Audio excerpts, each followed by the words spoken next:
It is after 7, and I'd like to call this meeting to order.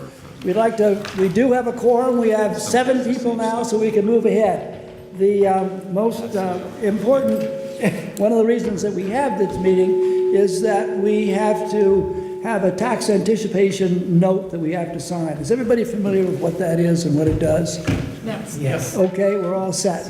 No, I'm not. Okay, what it is that we don't receive money from the districts to be able to meet our expenses for the next, until, is it October or November?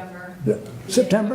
November. Okay, but October is really when we start, well, anyway, September or October. Therefore, we need money in the bank to be able to meet our expenses for July and August, Thank you. right? So we have People's line of credit for 2.35 for a 6-month line of credit. There's no arbitrage again this year. That was we had another bid from Community Bank for 2.99% for a 12-month line of credit. Usually we're fine after 6 months, so we'll go with the 6-month line of credit. It's for $3.2 million. And when do we usually pay that off? Do we pay it off as soon as we get the funds from the districts? We usually pay it off the end of December. We put it on the December warrant because a lot of times we won't get everything until the beginning of December, so it's usually on the December warrant. And just with us, we don't need all board members to sign that, if I remember correctly, just, All the board members need to sign. okay, so we'll get these board members, we'll give it to Renee, and I'll get in touch with those that aren't here to go to central office. Well, I mean, I think the people who are here are fine. We have a quorum, so Okay. that's not a problem. Very good, So I can pass it along? yes. If after you make the motion to, Yes, we need a motion to accept. So moved. We have a second. Any questions?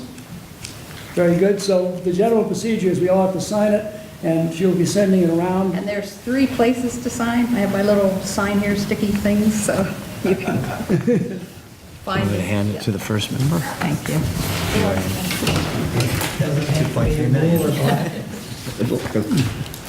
Treasurer's report for April? I'll move it. Well, let's, I think unless you have questions, the only thing I would say is that we didn't receive our state aid. Usually we receive it by April 30th, and the state decided to send them by check instead of ACH, so we didn't get them until May 3rd. So we received another $3,787,000 in state aid. So that will be reflected in the May report. but we are in good financial straits, I assume? Yes, we are. Very good. Does anybody have any questions for our treasurer? Very good. If you wait just a few minutes, we should have that ready for you. Thank you. Budget status report is for your information. We have the consent agenda. We need a motion. So moved. Have a second? Any questions on that? I just want to make a statement. As we approve these positions that the administration asks us to approve in terms of hiring, those positions are replacement for either retiring people or people who have left the district. In other words, if on that consent agenda, if we are hiring somebody that is not a replacement, we would be informed of that. So the people that are hiring, I think we've got a math teacher and some other people on there, they are replacements for teachers who are leaving the staff. Are there any other questions? Yes? For replacement positions, do we have a protocol that will look at whether or not we have to fill that position as a matter of standard routine? It's interesting you should ask that, Ed. Amy's going to make a statement as to what we will be doing this summer. We do not have a general protocol, but we are considering one. We can go into that when we get to education, but it's a good question. I have an idea on how to do that. Tim, could we also add the warrant that I passed out to everybody? Could we add that to the consent agenda just for the record? Sure. Warrant number 2026. Right. There was a warrant that came through, and we had a vendor that wanted to be paid before this meeting, and I approved that warrant. It was warrant 2026 in the amount of $6,000. $6,000. Do we need to, that would be included, we're going to include that in the consent agenda. Any questions on that? Okay, we can move on then. Policies, Did we vote on approving the consent agenda? oh, do we? No, all we in didn't favor? vote on amending it to include. Okay, we'll vote to amend the consent agenda. All in favor signify by saying aye. Aye. Okay, now we need a motion to accept the amended consent agenda. So moved. And a second? Second. Any questions on that? All in favor, say aye. Okay, hopefully we did that correctly. We go through the different committee reports. So we're signing this one, right? We don't have a member to speak to that. Negotiations? Rob? Are you part of the teacher negotiation? The teacher negotiation we went over at our last meeting. Okay. And just have to return that to you. I think you need to do something. Yeah, I've already signed it. Regarding the ESP negotiations, I wasn't at the meeting last time, but I was briefed on what happened.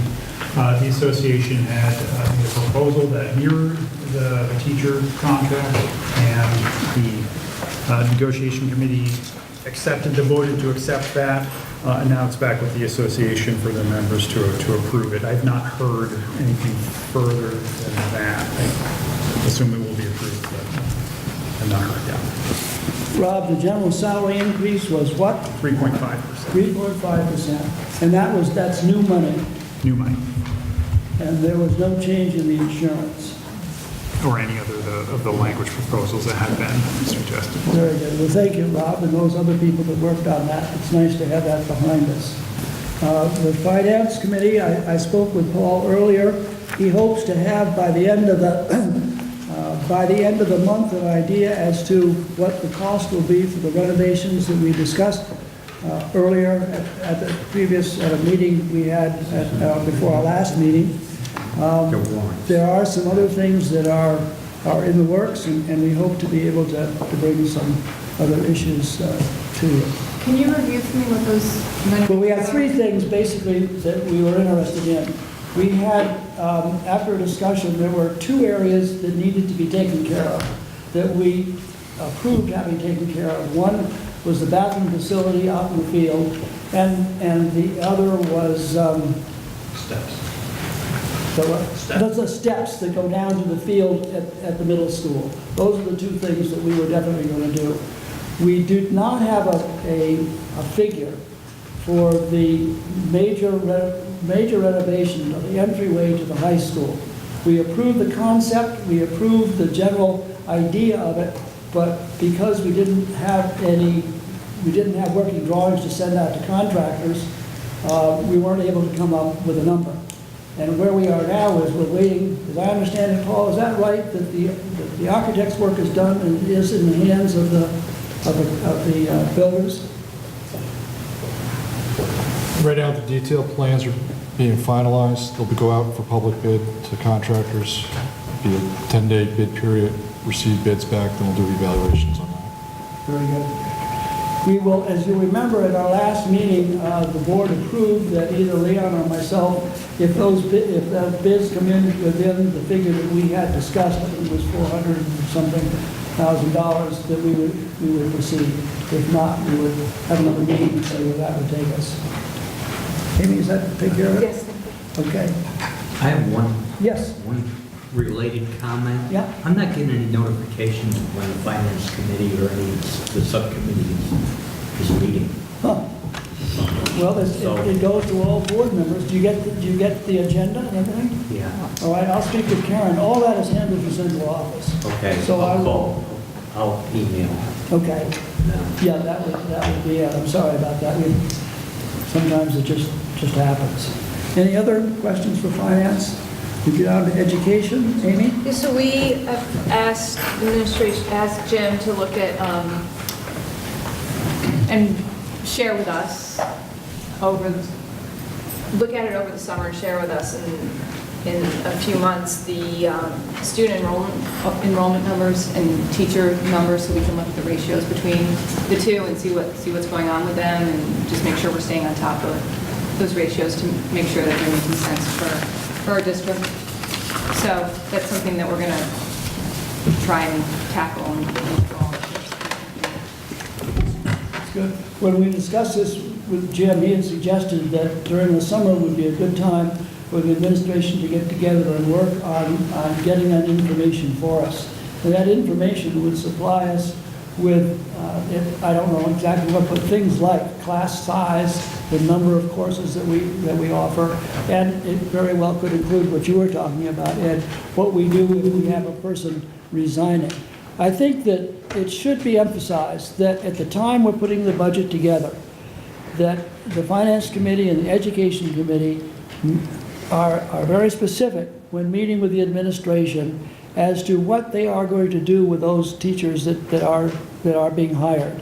And we're well aware that our numbers are dropping and that we have the same staff. At the same time, we realize that we have educational needs among our students that really can best be addressed by staff. And the more personal that staff relationship is with the student, the least we certainly anticipate that the results will be positive. And that's why we have been supportive of their ideas for expanding things like math interventionists, reading interventionists, and those other things. So, but sometimes it's difficult to talk about things in abstract ways, and I am hopeful that as this information is compiled over the summer, that we'll have more specific numbers that we can deal with. Any questions on that, Leon? I know it's something you've been interested in. That's real good, and that's a good time to follow up on those things, because again, what Tim is talking about, we're trying to make sure we look at the whole school and the whole student. And so there may be some circumstances out here that we may have situations for the high school or middle school that we got to have staffing that may not look normal and counted inside of the class size, but we may have to rearrange certain things so we can get the most bang for the bucks in terms of the results for hipping the kids into the new curriculum strategies that we're trying to do. Thank you, Leon. Amy, anything else? I'd like to also remind you that Amy has worked with Steve and with Tim to put together in the fall to have a review of our science curriculum. And we'll all be very interested in that and seeing, learning more about what we're doing, where we're going, and how we're going to get there. Do we have any methodology that could tell us the projected retirements of people on the staff? The contract calls for... I know there's a certain date when they have to notify. Well, they have to notify in order to get the benefits of the retirement. And I've forgotten, Renee, remember what, is that date in February? They have to let us know staff when they're retiring? January 6th. January 6th. January 6th? Yeah. Which we moved it back before, January 6th. So that's the only true indication as far as I know, that we have about people retiring. Every once in a while, someone will come through and say that, but that's the exception rather than the rule. I can specifically remember when people have said they're going to retire, and then something has come up in their life and they want to have another year or so of income. Decide not to do it, so. Well, my thinking on that was if we could project given retirements, perhaps we could use that information to determine who else on staff is capable of picking up that course load as part of their course load, or somebody might be able to become certified to teach a given course, who's now...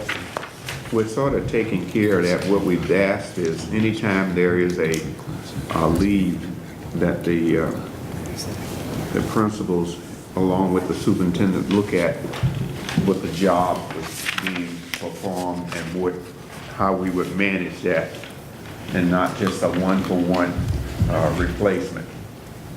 So that's what we've asked, and so we just have to continue with that, but yes,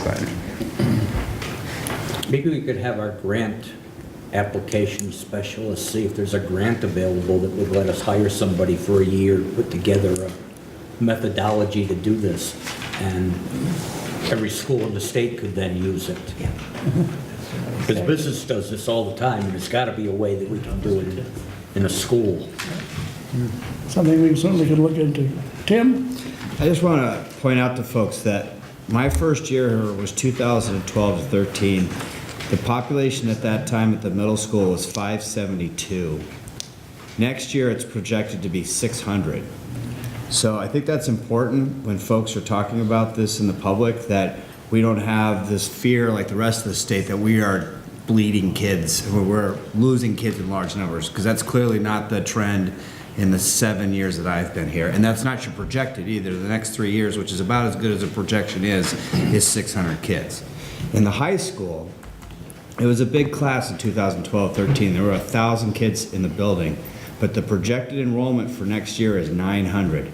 And that's 100 kids, which is 25 kids a grade, which when you start spreading that out over sections, again, is not the big impact. So I would just caution folks of thinking that there's going to be a huge savings or we're going to be able to shave large numbers of staff off because enrollment's going down. We are not matching what other schools in the state are looking at, I guess, is what I'm trying to share. I really appreciate that point, because being new to the board, all I hear, not all, one of the things I hear about is declining enrollment. And so I think that this conversation will give us an opportunity to all be looking at the numbers so that we can, instead of, as Tim says, talking in the abstract, we can look specifically and say, actually, that's not the case, or this is the case, or what does it really mean if it's 25 students per grade?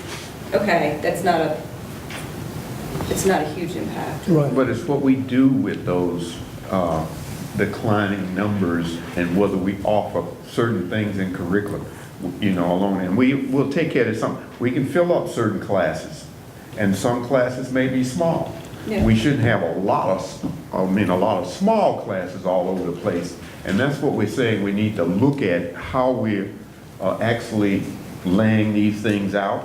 What classes are we offering and why? And not just to say that they, just because they're in the curriculum.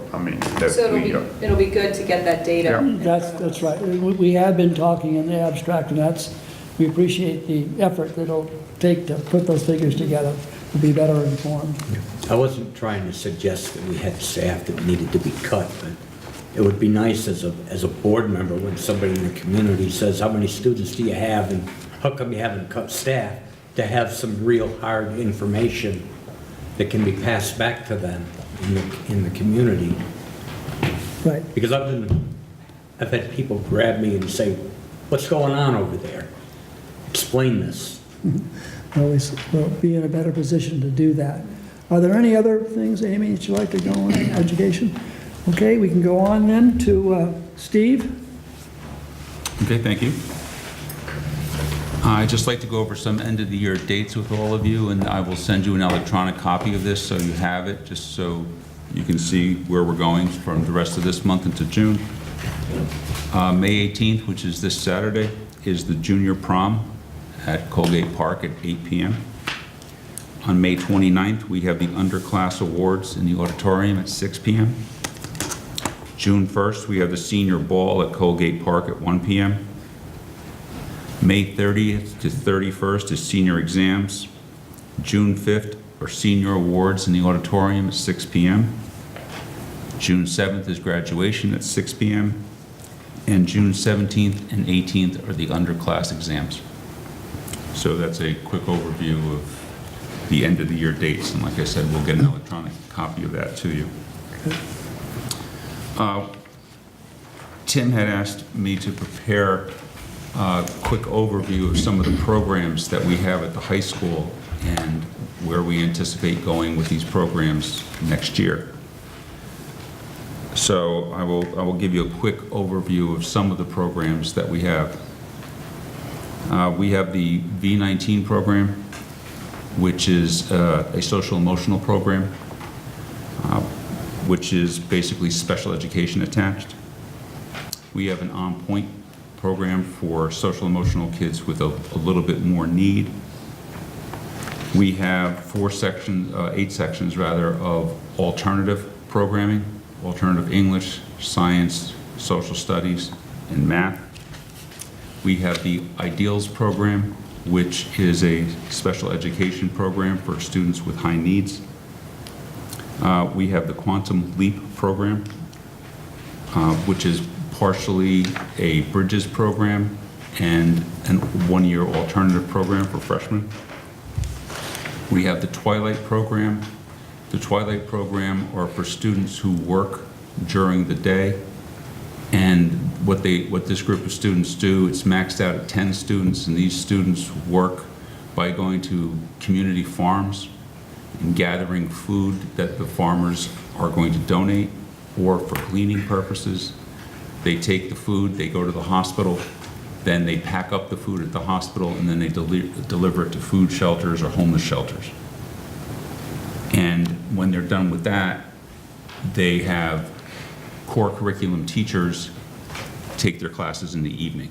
And this allows the students to be able to work during the day and go to school at night.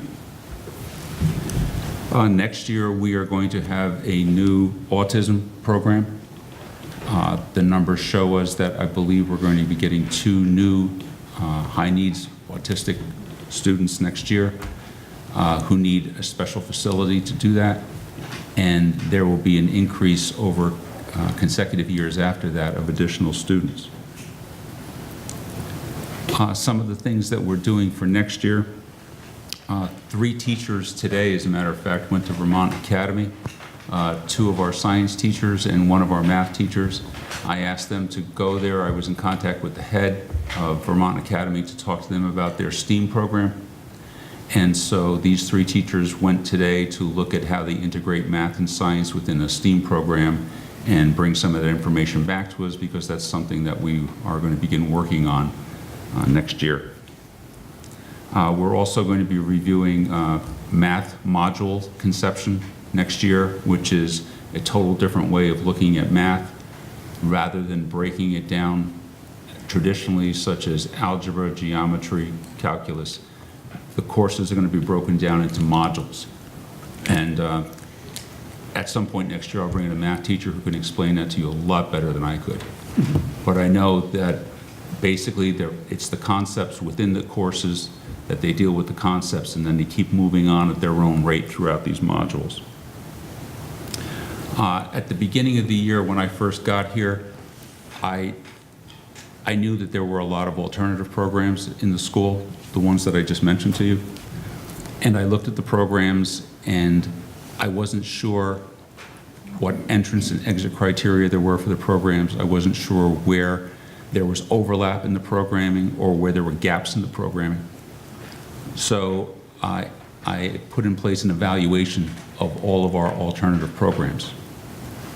And Rick Reardon, who is the head of the education department at Castleton University, came in and looked at our programs. And in meeting with Rick, Rick did a report to analyze our programs so we can make sure whether or not they are effective, and if they are not effective, to reorganize the programming. So Rick has given us his final report. I will be sending that also to you within a week or so electronically, so you'll have time to read the report. And then I will do a presentation and answer any questions you may have regarding that report at the next meeting. And based on that report is some of the programmatic changes we may be looking at for next year. So that's just a quick overview of where our programs are and where they might be going in the future. So if you have any questions about that. Amy, I'll let you get started. Go ahead. I have questions about, you were talking about the changes in the math instruction. I know I would personally like to hear more before there's changes made. Are you talking about changes to course offerings? So it won't be, you won't be offering Algebra 2? Same material will be offered, it's just how it's offered and how you can progress out of it. I'm interested in how it'll look on transcripts for colleges understanding what the course material is. I can't say that, I'd rather have the math people talk about that, but I imagine what it would be, you would still get credit theoretically for Algebra 1. But what it is, it's broken up into parts of Algebra Okay. 1, so you can progress or move quicker. So math has one tendency that sometimes that in a class, students come in at varying levels. And you don't want to slow down the educational process for some kids who have a harder time getting it, so you can move progressively through these modules quicker. So when you get something, you can move on to the next thing while the other kids in the class are still working on the previous modules. I can imagine you might anticipate my concern about what that does for teachers in the classroom in terms of them being able to, like, is it making it more of a situation where they're teaching 4 different modules at the same time, and this, is that a strain on the teacher to be able to do that? And they wouldn't be, it's my understanding that's not how they would try to schedule it out. Okay. Will we hear more about it before the changes are made?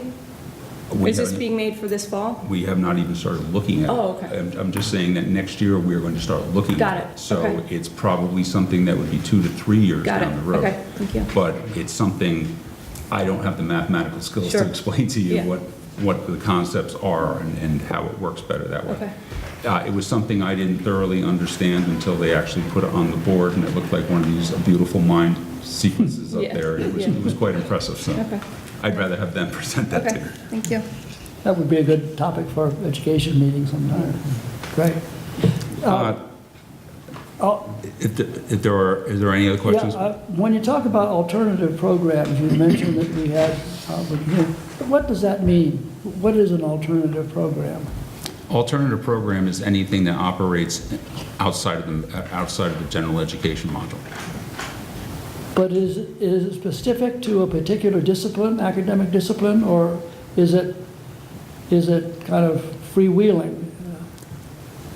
No, so the V19, the social emotional programs, what they are is, that's for students, technically it should be for students with a social emotional diagnoses. And it's done through special education. And they are still taught the students are still taught the core curriculum, but they're taught within the confines of that program where teachers or special education teachers or assistants are trained in that sort of behavior. So it's focused on what their particular disabilities are. Ideals program is just, it's a programmatic issue for students with high-level disabilities. And that's a standard special education, high-need program. Alternative programming is basically, the strict terminology of alternative program would be students doing core curriculum, but within a different structure of the way the school operates. We don't necessarily do it that way now, but what it should be, if students, and it has nothing to do with discipline and it has nothing to do with special education, students who do school differently. There are a lot of students who have difficulty sitting for 90 minutes. An alternative program is basically project-based, heterogeneous, hands-on, and it's team-taught, and the time scheduling is fluid. So you're not locked into, it has to be 90 minutes. And the teachers devise the time flow by themselves. So if we're given an hour each to work with our students, you may give me a half hour of your hour so I can use an hour and a half to go on a field trip with the students. So there's more flow and flexibility, and it's just doing school in a different way for those students. And these students would be outside the traditional classes, Not for all of their classes. just for those areas They- where they need the extra help or whatever it would be. They would be within the alternative program for the core curriculum. PE, for example, they would come out for, I see. and things like that, because they would still be working in So the major. academic programs, the alternative programs would mainly deal with the academic. Right. side. Okay, very good. Are there any other questions? Ed? Okay. How did the testing go Excuse me? this week? How did the testing go? You just finished that up for today? Yeah, for the SBAC testing, Yeah. we're getting ready for the makeup phase. Oh, You know, I believe we were at, the last we checked, somewhere about 92% participation rate. And we have a few students who were out, so we have to do the makeup testing with them. is that done at night or No, it's, during the regular school? yes, done during the regular school. Yeah, I was just wondering whether those, if we can do the makeup at night, I'm saying, why in the regular ones be at night? But that's, And then this year, we have the PE test, yeah. which is the fitness gram, which is state testing for ninth graders in fitness. Yeah. What does it look like for foreign languages for next year? Do we have sufficient numbers of students to be able to carry on with those students who have reached a level that they need, or are we considering sending them to Williams or Bennington College or something? We have, right now, we offer Spanish and French. And right now, the numbers are pretty consistent. The school does not have a language requirement. It's not part of the graduation requirement at the high school. But we still have a healthy population. Like all schools, we have difficulty when you get into, for the students who want to progress to the higher levels of language. So we're pretty consistent in Spanish 1, French 1, Right. French 2, Spanish 2. When you get students who really want to focus on language and get into French 3, French 4, and some maybe even into French or Spanish 5, that goes back to your class size issues. As you get into the more specified classes for high-end students, the numbers in the class will have a tendency to drop. But all of our language teachers have a pretty much full load, and it makes scheduling difficult for students to take languages because there are so few sections of it, because the whole department's only 3 people. And so if you want to take French, we only have 1 French teacher. I see. So that makes scheduling difficult. Let's say that you're a French student who is taking French and you've reached a level 4, and we find that there are only 3 students in that particular class that are anxious to go on and have the academic background to go on. Would that student, is there a number that you look at before you decide that class will run? Or do you try to incorporate it in another class, or what happens? Yeah, I wouldn't want to speak in generalities of how we do that, but when we make it available, we don't want to not make it available for that student. They put all that work in, and that may be that student's passion. That's maybe what they want to do for a living. So we had a situation, I think it's the beginning of this year, so it was structured before I got here. Well, there were a couple of students in a Spanish 5 class, I believe it was. And what they did was they had one retired teacher come in to do that Spanish 5 with them. There's also nowadays, there's online programs and things like that. So those are judgment calls based on the number of students. The number of students always drive the number of courses. What restricts us is how the schedule is organized. And without getting into too much detail, when certain things are offered, it drives things to certain periods. So for example, the way we looked at our schedule this year, and we're going to continue to look at it next year, our second period is lunch. So whenever the schedule was designed, I have no idea how many years ago, instead of lunch being attached to that period, it was embedded into the period. And what that does is it makes the educational offering for that period what they call a short block. It's only for 55 minutes. So basically, any course that is a full-length course cannot fit into that block. So that impacts scheduling. Our freshman academy, when students have to go to the freshman academy first block, PE, for example, the numbers are really high in 4th block because the students are driven there. It can't be in 2nd block because that's the lunch block. Can't be in 1st block because that's freshman academy. Same thing with the CDC. There are larger programs that overlap out of one period, or a tendency to be in 1st and part of 2nd and 4th and part of 3rd. So now, where do you drive those students to get them into a course they need for graduation? It can only be third block, because second block is lunch, and it's a short period. So I could go on and on, but it's Well, extremely... you've lost me already, so At some- I realize that it is complicated. and It I took me 8 appreciate- months to get it. I mean, it is complicated, but it's not truly effective. But what that does is if students can't take other courses, I understand. I mean, I get that. then you have to have them run in that block, and that alters the numbers. So, but that's good. That's what I mean, it's certain terms been thrown around, enhanced studies, blended studies that we're looking at in terms of trying to make sure we manage those kind of things. Because if there are students that at that level, we can have an enhanced study and they can either take it somewhere else or either have somebody come specifically to manage a few students and may not have a full staff for that. And then you spoke earlier about blended classes, which may have multiple levels of students inside. And so this is something new that I'm just now hearing and learning that we may be able to help do to meet the needs of all the students. Now, we don't want to just come at high end or bottom end. You mentioned about all the other, we want to catch them all. And so we got to have all those kind of variations in the programs and techniques to be able to catch them all. Good, thank you. Okay. Amy? Can you talk about where you are with the scheduling investigation you did earlier this year? Where you landed, or give us an update on that? Yeah, we're halfway there. Great. Keep getting halfway. When we met with the final group, we put out a survey for parents, for students, and for teachers. And basically, I'm going to be here all night if I have to try and explain this. But the way the schedule is organized, there are some issues that impact the school. And scheduling is one.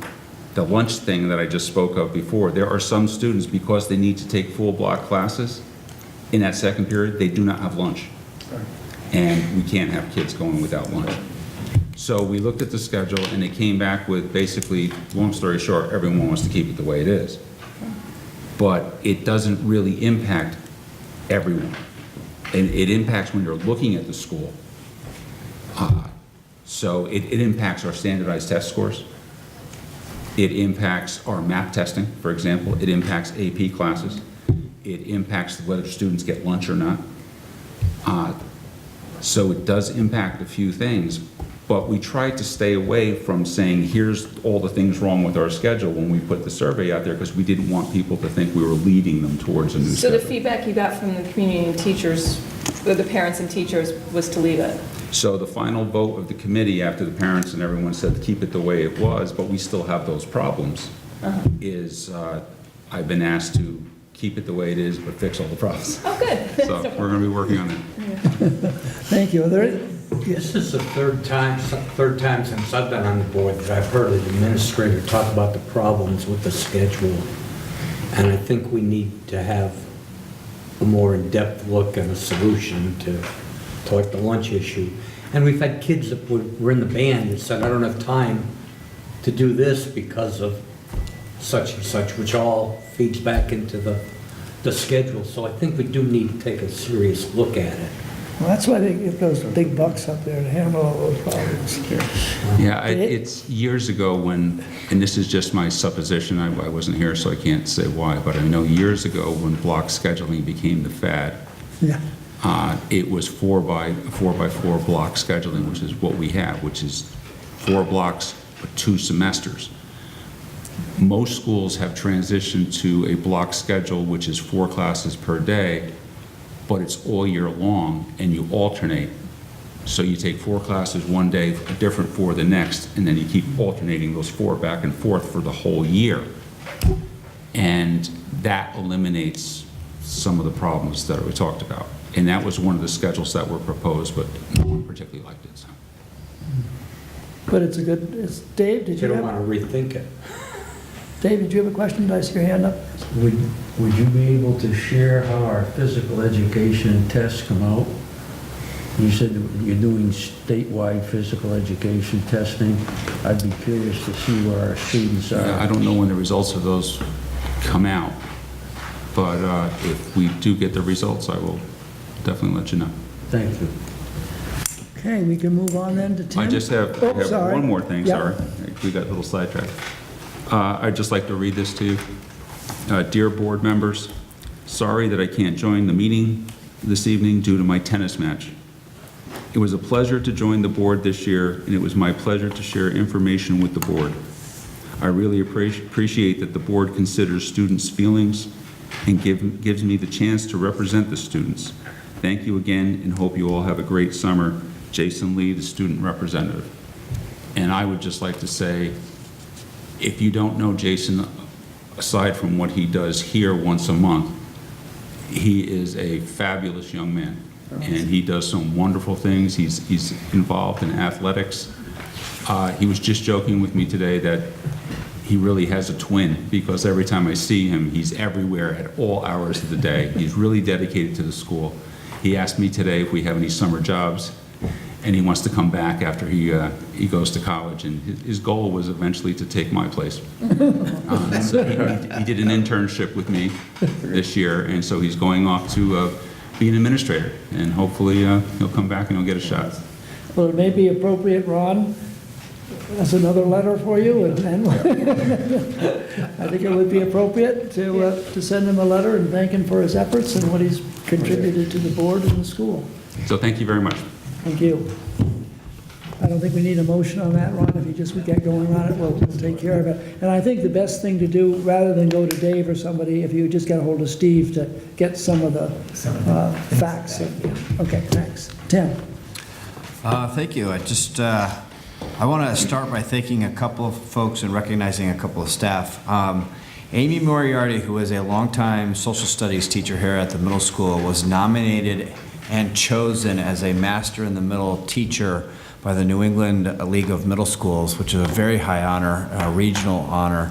And Amy and Maria Lanou, who nominated her, were able to travel to their annual meeting this past month. And so we just want to recognize an outstanding service.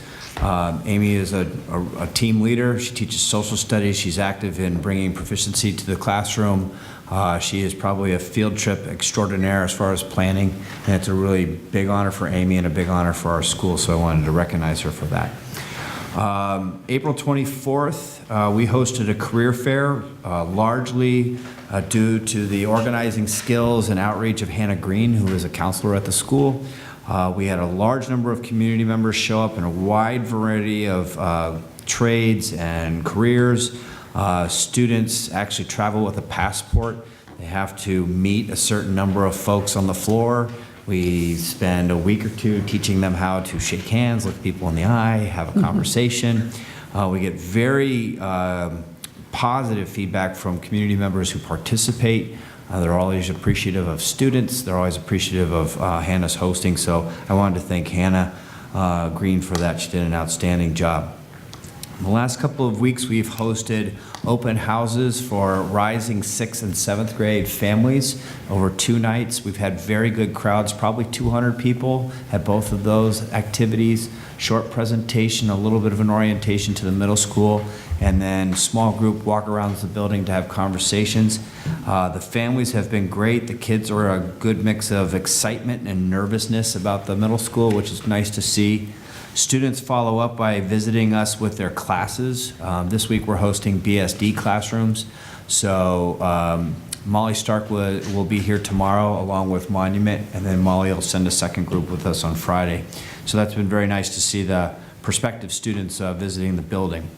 We too have completed SBAC.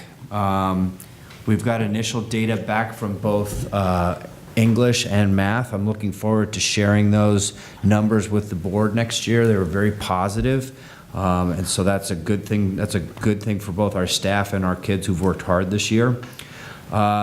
A brief heads up, it may be in the paper in the next couple of days. We hosted our lip sync contest today as part of preparations for Patriot Challenge Field Day. Saw some truly amazing acts today. Teachers, teams earned bonus points for involving teachers. Saw a very proud member of the staff sing Frozen's theme song, Let It Go, complete with costume. It was an outstanding performance. It was a nice way to finish the day with kids.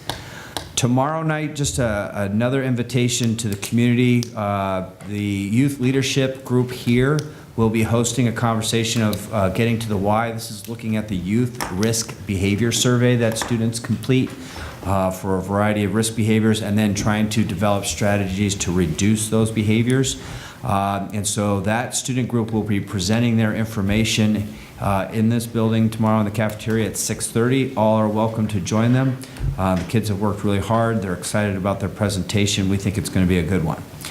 Map testing, we have map testing next week. It'll be our last session of that. Map testing for new board members is done at the middle school in the fall, in the winter, and in the spring, grades 6, 7, and 8. No one escapes maps at the middle school. I had a quick note for the end of the year activities. I too will follow Steve's lead and send you folks a note just in case you'd like to join us. June 29th is the annual 6th grade track meet. It's also usually the first day that it's sunny and 80 and kids get sunburnt. May 29th, thank you. I don't know why I had June there. May 29th, it's a good time. All schools join us, lots of team spirit, lots of cheering, and endless 100-meter races. In June, now that I've turned the card, there are chorus and band performances on the 3rd of June. That is the chorus. And on the 4th, the band will be performing. Both of those are performed here in the gymnasium at 7 o'clock. If you have not gone to a performance yet at the middle school, do yourself a favor and show up. Our new band teacher is amazing. Matt Edwards' chorus group is amazing. Either one of those nights, you will be more than welcome to join us for the entertainment. We do not have graduation, but we do have 8th grade celebration. That is scheduled for the 18th, which is a Tuesday. Right now, that is a plan to be an outside activity. Folks who've done that before know that if the weather changes, we'll go to a ticket system and we'll be indoors. But right now, we're planning to be outside. And as always, school board members are absolutely welcome to join us. We'd be happy to take the reservation, and we reserve seats if you like to sit up front, or you're, or as the chair, you can mingle with the crowd. No, you know Not a where I problem. sit, in the back. So we're happy to do that. Tim, thank you very much. I found Steve's presentation very informative and interesting. I don't want to put extra pressure on you right now, but maybe at our next board meeting, you could do something in the same line that he did. Let us know what's going to happen next year, what your plans are, and Yep. the same sort of thing. I hope talking the other June board meeting? members found it interesting, and I'm sure we would find your presentation equally interesting. That's because you're going to June meeting, because we want to give you July off, but you want to have another board meeting. Just for you, Leon. What would you do without a board meeting? I'm just saying, Tim once he said June or July. Yes, any questions? Would you be able to share some of those positive events that you spoke of with our communication person so that the community might? Absolutely, absolutely.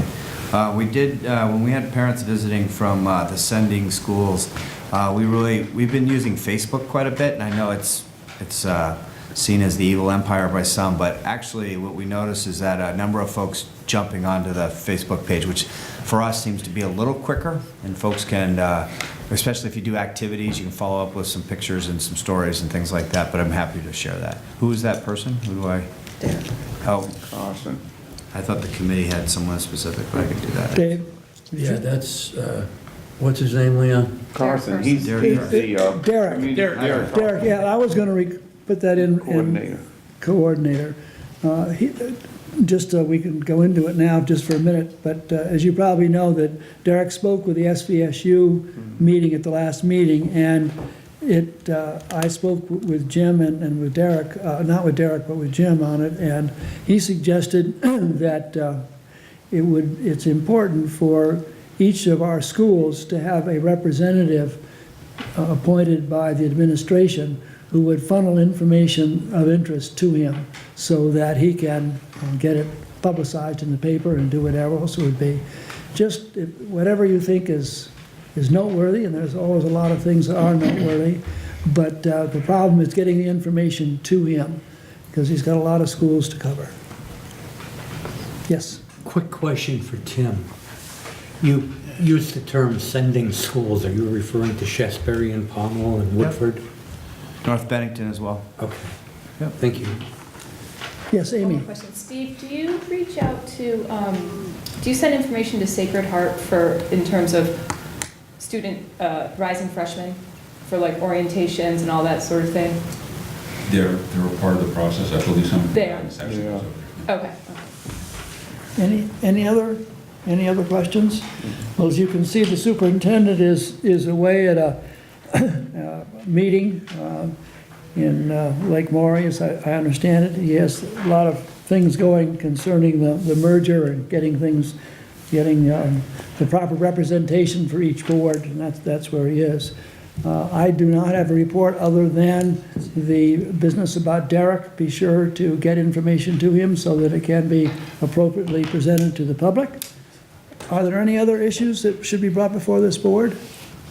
If not, I would accept the motion. Have a second? Second. Any- You didn't even finish the I'll statement. second. We know what's coming. All those in favor? Aye. Thank you very much. Good meeting.